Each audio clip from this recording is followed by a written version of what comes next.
अस्सलाम वालेकुम पाकिस्तान, आप देख रहे हैं सुबह की सोच। एक नई सुबह, नई सोच, नए वलवले, नए जोश और अज़्म के साथ मैं हूं हसनैन लियाकत और मेरे साथ हैं गजल अशरफ। आज आपको मैं तारुफ नहीं करवाने दूंगा क्योंकि मुझे लग रहा है कि आप नींद में हैं। नहीं, मैं बिल्कुल भी नींद में नहीं हूँ। ये हसनैन ये सिर्फ और सिर्फ हसनैन की गलत फहमी है, क्योंकि कल से समझ रहे हैं कि मैं ना कल इनके बगैर मैंने इंट्रो दिया था और इस वजह से अब इन्होंने आज सारा का सारा इंट्रो खुद दे दिया कि मुझे ना देना पड़े। लेकिन मैं फिर भी आपको कहूंगी कि मेरे साथ हैं हसनैन लियाकत और मैं हूँ गजल अशरफ। बिल्कुल जी। और उम्मीद करते हैं कि आपको नहीं कहने दिया कि आप गजल अशरफ हैं। मैंने फिर भी बोल दिया, मैंने अपना काम पूरा किया। आप सबको खुश आमदीद कहेंगे और उम्मीद करते हैं कि आप सब ठीक ठाक होंगे। और वेदर भी मेरे ख्याल से आज कुछ ठीक ही है, अच्छा है, काफी बेहतर है। वो जो बारिश हुई है उसके बाद बहुत ज्यादा जो गर्मी का दबाव था ना वो कम हुआ है। उसकी वजह ये भी है कि शाम को कम हो गया ना। आपको रात को नींद कम से कम अच्छी आ रही है। पहले तो रात को भी जाते थे तो 40-45 सुबह होने के बाद शाम को भी आपका जो टेम्परेचर है घर का वो 32-33-34 ही रहता था। एग्जैक्टली ऐसा ही है। लेकिन बारिश के बाद अब कुछ हद तक मौसम ठीक हो गया। अल्लाह करे कि ऐसा ही रहे आगे आने वाले हफ्तों में भी, क्योंकि शदीद गर्मी अब बर्दाश्त नहीं होती और अब तो ईद भी आने वाली है। अभी तो बहुत सारी गर्मियां बर्दाश्त करनी है आपने। अभी तो जून आना है, जुलाई आना है, अगस्त आना है, सितंबर आना है, ये सावन का महीना आना है। सब पीक वाले मंथ हैं। सावन का कल महीना भी हम बात कर रहे थे कि वैसे कल हम जब वेदर एक्सपर्ट से बात कर रहे थे तो वो कह रहे थे कि मानसून का सिलसिला भी शुरू हो जाएगा, आ जाएगा, वो भी एक लहर आ जाएगी। तो शायद एक शदीद महीना होता है। शदीद महीना है तो बाहर अच्छा होता है, वेदर अंदर होता है तो वो एक अजीब सी बिल्कुल ऐसे ही है। और आज गुफ्तगू तो हमारी हो गई, आगे बढ़ते हैं और सोशल स्टोरीज का आगाज करते हैं। और हसनैन, आपको पता है आज मैं आपको एक मक्खी की कहानी सुनाऊंगी। मक्खी की कहानी आप सुनेंगे ना तो आपको पता चलेगा कि मक्खी असल में उसके कितने फवाइद हैं। आपको पता है कि मक्खी जिस छत्ते में अपना शहद बनाती है, जहाँ पे वो घोंसला बनाती है और फिर शहद बनाती है, उससे एक रोटी भी बनती है और उसमें बहुत ही नहीं अभी तक मैंने नहीं खाई, लेकिन अब मैं इसको जरूर ट्राई करूंगी क्योंकि जब मैंने इसके ऊपर रिसर्च की तो मुझे पता चला कि उस रोटी में कितने ज्यादा कंप्लीट और एसेंशियल जो प्रोटीन्स हैं वो पाए जाते हैं और इंतहाई ताकतवर वो रोटी होती है। और उसके बारे में ये कहा जाता है कि मक्खी की जो रोटी है वो जमीन पर वो वाहिद खुराक है जिसमें तकरीबन वो तमाम अज्जा मौजूद होते हैं जो इंसानी जिस्म की एनर्जी बहाल करने के लिए भी जरूरी हो जाते हैं और वो काफी होते हैं इंसानी जिस्म की एनर्जी को पूरा करने के लिए। और ये कुदरती तौर पर शहद की मक्खियों के जरिए खमीर किया जाता है जो एक जिंदा इंसान को ताकत का खजाना में आप ये कहें कि उसमें तब्दील कर देता है, जो आपके जिस्म में जज्ब हो जाता है और इंसान मतलब ऐसे एनर्जी फील करता है इस रोटी को खाने के बाद कि इंसान बिल्कुल ऐसे आप ये कहें कि बिल्कुल तवन्ना हो चुका है। सप्लीमेंट्स आपने ले लिए एग्जैक्टली जैसे हम लोग सप्लीमेंट्स खाते हैं और उसके बाद जो एनर्जी आती है वैसे इस रोटी को खाने के बाद आ जाती है। बिल्कुल ऐसी है जी। मक्खी का शहद तो आप खाते हैं, मक्खी की रोटी गजल ने आपको बता दिया। और डॉक्टर साहब जो चीज़ आपको बताते हैं एक तो वो वायरल भी होती है, उसके बाद डॉक्टर साहबा की चीज़ों पे आप अमल भी करते हैं। तो डॉक्टर गजल ने आपको बता दिया। अब आपने मक्खी की रोटी इसको कहा जा सकता है। एक मक्खी का शहद हो गया और एक मक्खी की रोटी होगी। वो रोटी आप खाइए और इसका तरीका आप जाके कहीं गूगल कीजिएगा,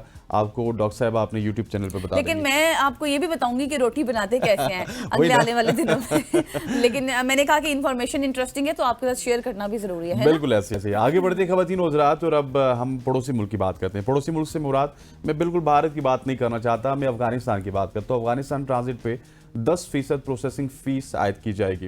ये फैसला किया है FBI ने और उन्होंने एक नोटिफिकेशन जारी किया जिसके मुताबिक अफगान ट्रांजिट पर 5 नई इकसाम पर अशिया पर फीस लागू होगी। उसमें ज़रूरी आलात हैं, आपकी क्रेनें हैं, आपकी डेटा मशीनें हैं और इलेक्ट्रॉनिक्स फीस।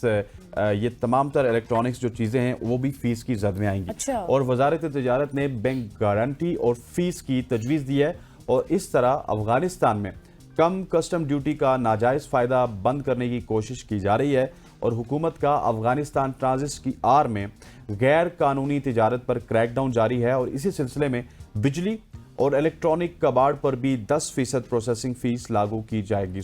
अफगानिस्तान से बहुत सारा माल इंडिया के रास्ते आता है, पाकिस्तान से अफगानिस्तान। और वो पहले अननोटिस जाता था। तो ये बहुत अच्छी बात है कि इसके ऊपर आप जब टैक्स लगाएंगे तो डेफिनेटली उससे हुकूमत पाकिस्तान फायदा होगा। अगर वहां पे कोई बॉर्डर पे अच्छा बंदा खड़ा होगा और जो पर्ची गवर्नमेंट के नाम की काटेगा। बिल्कुल सबसे अच्छी बात यह है कि जो गैर कानूनी आप ये कहें कि तिजारत होती है उसका क्रैकडाउन किया जा रहा है, क्योंकि ये मामलात काफी बढ़ते चले जा रहे थे। जो है इस वाले से अब कुछ क्रैकडाउन हो रहा है या फिर पॉलिसीज बनाई गई हैं तो ये ज्यादा बेहतर है। अब चलते हैं आगे और आपको बताते हैं कि आपको पता है जो जितनी भी कशीदगी हुई है पाकिस्तान और भारत के दरमियान, तो भारत ने कितना ज्यादा तंग किया है सिख कम्युनिटी को भी। और उसके जितने भी वीजे थे वो बंद कर दिए। वैसे मुझे पता नहीं, मैं आपसे सुनना चाहूंगा। अच्छा, मैं आपको बताती हूँ ना, मैं सारे लोगों को बताऊंगी। वैसे आपको पता है, आप जान के मुझे कह रहे हैं। आपको बताते हैं कि पाकिस्तान की जानिब से सिखों के लिए वीजा पॉलिसी में तारीखी तब्दीली कर दी गई है, जो भारतीय हुकूमत की जानिब से करोड़ों सिखों को पाकिस्तान में उनके मजहबी मकामात पर जाने से रोकने के बाद हुकूमत पाकिस्तान ने एक बड़ा फैसला किया है कि पाकिस्तान ने तीसरे ममालिक के जो सिख जितने भी शहरी थे उनके लिए वीज़ा ऑन अराइवल जो है ये जारी कर दिया है। और अब तमाम जो सिख कम्युनिटी है उनको वीज़े प्रोवाइड कर दिए जाएंगे पाकिस्तान की जानिब से, और 126 आई गेस कंट्रीज़ हैं जिनको ये वीज़े जारी किए जाएंगे और फ्री वीज़े मिलेंगे पाकिस्तान की जानिब से, क्योंकि आपको पता है कि भारत ने सिख कम्युनिटी को बहुत तंग किया, उनके तमाम वीज़ास को कैंसिल कर दिए, उनको मुल्कों में पाबंदी लगा दी, लेकिन पाकिस्तान सिख कम्युनिटी के साथ खड़ा हुआ है। और पाकिस्तान का एक बड़ा इनिशिएटिव है कि उन्होंने तमाम लोगों के लिए फ्री वीज़ा पॉलिसी जो है वो उसका इजरा कर दिया। बिल्कुल ऐसे है जी, और ये अच्छी बात है कि सिख कम्युनिटी को आप अप्रिशिएट कर रहे हैं, क्योंकि सिख कम्युनिटी के लिए पाकिस्तान की बड़ी अहमियत है। और पाकिस्तान आपको पता है कि सिख कम्युनिटी के लिए, जिस तरह हम अक्सर आपको बताते हैं कि काबा किबला उनका, बिल्कुल एग्जैक्टली गुरु नानक जी यहाँ पे मौजूद हैं, वो क्या कहते हैं, ननकाना साहब, ठीक है, उन्हीं के नाम से वो इलाका तमाम तर मंसूब है। तो ये तमाम तर जो चीज़ें हैं ये यकीनी तौर पे सिख कम्युनिटी के लिए बहुत ही अच्छी। ख़वातीन हज़रात, आगे बढ़ते हैं और आगे बढ़ते हुए आपको बताते हैं कुछ एक और खबरें, क्योंकि आपने भारत की खबर बताई तो मैं भी भारत से रिलेटेड ही आपको खबर बता रहा हूँ। अच्छा। खुद तो रुस्वा हुए, मगर राफेल को भी साथ साथ आपने रुस्वा कर दिया। कुछ ऐसा ही हुआ है इस वक्त राफेल कंपनी के साथ और फ्रांसीसी कंपनी के साथ, क्योंकि इब्तदाई तौर पे मालूमात कुछ इस तरह की आ रही है कि इंडोनेशिया ने एक बहुत बड़ा दिफाई मुआहिदा किया था फ्रांस के साथ, और उन्होंने 42 राफेल्स जी 42 राफेल्स का उन्होंने किया था उनके साथ दिफाई मुआहिदा, और उस मुआहिदे के तहत उन्होंने राफेल्स लेने थे। लेकिन अब जब से राफेल्स गिरे तो उन्होंने ये फैसला किया है कि तशवीश पैदा हो गई है कि हमें लेने भी चाहिए या नहीं, इतने डॉलर्स खर्च करने। वो जिस तरह होती है ना, वहाँ पे भी कौमी सलामती की कोई कमेटी हुई होगी, वो सारे बैठ रहे हैं और बैठ के फैसला कर रहे हैं कि उनको राफेल लेने चाहिए या नहीं लेने चाहिए, या फिर जेटेल लेने चाहिए, जो कि पाकिस्तान की जानिब से बड़े अच्छे इस्तेमाल हुए। लेकिन उनको मैं एक चीज़ बताना चाहता हूँ, इस स्टोरी का मकसद ये है कि यार राफेल में खराबी नहीं है, J10 भी कोई बहुत सुपर डुपर उस तरह से जेट नहीं है। इट्स ऑल अबाउट कि आप उसको चला कैसे रहे हैं। आपके पास अगर पाकिस्तानी पायलट है तो आप ये तमाम काम F-16 से भी कर सकते हैं, आप मैक 21 से भी कर सकते हैं, लेकिन शर्त ये है कि आपके पास पाकिस्तानी पायलट होने चाहिए। exactly. अगर आपके पास इंडियन पायलट होंगे तो आप दुनिया का सबसे बेहतरीन तैयारा भी चला लेंगे। तो इसी तरह से गिरेगा, कोई बालाकोट में गिरेगा, कोई श्रीनगर में गिरेगा, कोई कहाँ पे गिरेगा, और उसके बाद इंडियन गवर्नमेंट मुंह छुपाती फिरेगी और कहेगी नहीं हम तो ना तरदीद कर सकते हैं ना तस्दीक कर सकते कि हमारा राफेल गिरा या नहीं गिरा। एग्जैक्टली और ये सारी बात जिस तरह से हसनैन ने आपके साथ शेयर की है ना, ऐसे ही है। और अब वो जो इंडोनेशिया है वो इस हवाले से काफ़ी तशवीशनाक जो है ना, उनमें तशवीश पैदा हो गई है कि हमें ये लेने चाहिए, क्योंकि इतने लाखों के डॉलर्स वो खर्च करेंगे इतने ज़्यादा, तो उसके बाद फिर वो लें ना लें। और ये कमेटी बैठेगी जिसमें डिस्कस होगा कि क्या ये राफेल की खराबी थी या फिर चलाने वालों में खराबी थी। आगे बढ़ते हैं और इसका जो भी फैसला होगा वो आपके साथ जरूर शेयर करेंगे। अब आपको बताते हैं कि पाकिस्तान का जो डर और खौफ है, भारत अपने ही शहरियों पर जासूसी के इल्जामात लगा रहा है, ठीक है, अपने शहरियों को भी नहीं छोड़ा। वो मीडिया, वो मोदी जिसने अपने शहरियों को झूठा तमाम तर खबरें दी, झूठी खबरें दी और फैलाई, अब वो यहाँ तक पहुँच गए हैं, इस नहज पर पहुँच गए हैं कि अपने लोगों को ही वो आप ये कहें कि उन पर इल्जामात का सिलसिला जारी है। ज्योति मल्होत्रा जो कि एक यूट्यूबर हैं और व्लॉगर भी हैं, उनको हरियाणा की पुलिस ने गिरफ्तार कर लिया है। और उनका ये कहना है कि ज्योति मल्होत्रा पाकिस्तानी हुकाम को खुफिया मालूमात फराहम करती थी और 5 रोज़ा उनको रिमांड पर भी भेज दिया गया। और उन पर ये इल्ज़ाम लगाया गया है कि जो ऑपरेशन सिंदूर था उसके हवाले से जो इंटरनल आप ये कहें कि इनसाइड जो स्टोरीज थी वो तमाम तर वो पाकिस्तान को देती थी। हालांकि उनके वालिद ने इस चीज़ की तस्दीक की है। उन्होंने कहा है कि ज्योति मल्होत्रा सिर्फ एक बार पाकिस्तान गई हैं और वो भी इजाज़त के साथ गई हैं। मतलब दैट इज वेरी अनफॉर्चुनेट कि पाकिस्तान आना उनको इतना भारी पड़ गया कि अब उनको एक जासूसी का इल्ज़ाम लगाया गया। लेकिन ज्योति का जो कॉन्टेंट था वो मैं देख रहा था, दैट वाज नॉट बायस्ड के लाहौर गिर गया, कराची गिर गया, इस्लामाबाद गिर गया। वो आवाम को एक्चुअल पिक्चर बता रही थी कि एक्चुअल में मामलात क्या हैं। जिस तरह हम पाकिस्तान का मीडिया या पाकिस्तान के इन्फ्लुएंसर बता रहे थे कि एक्चुअल में भारत में या पाकिस्तान में सिचुएशन क्या है, इसी तरह से ज्योति भी बता रही थी। लेकिन अनफॉर्चुनेटली ज्योति नहीं, बहुत सारे ऐसे लोग हैं, मैं ANI की एक रिपोर्ट भी पढ़ रहा था, वहां पे एक वावेला मचा हुआ है। जिन लोगों ने अच्छी रिपोर्टिंग की है, जिन लोगों ने ऐसी रिपोर्टिंग की है जिसमें आपको फैक्ट नजर आएंगे और फैक्ट्स एंड फिगर के साथ उन्होंने रिपोर्टिंग की है, अनफॉर्चुनेटली वो इस वक्त मोदी की जो गवर्नमेंट है उसकी अताब में है और मोदी सरकार उनके ऊपर जुल्म और बर्बरियत कर रहा है। ये बड़ा अनफॉर्चुनेट है। खवातीन हज़रात, आगे बढ़ते हैं और आगे बढ़ते हुए आपको इंडिया से अब हम लिए चलते हैं जापान में, जहाँ पे एक ज़बरदस्त टेक्निक सामने आई है जिसमें कि घरों को ज़लज़ले से बचाया जा सकता है। नॉर्मली ज़लज़ले में सबसे ज़्यादा नुकसान आपके घरों को होता है, आपकी जो कमर्शियल प्रॉपर्टी होती है या फिर प्राइवेट प्रॉपर्टी होती है उसमें भी होता है।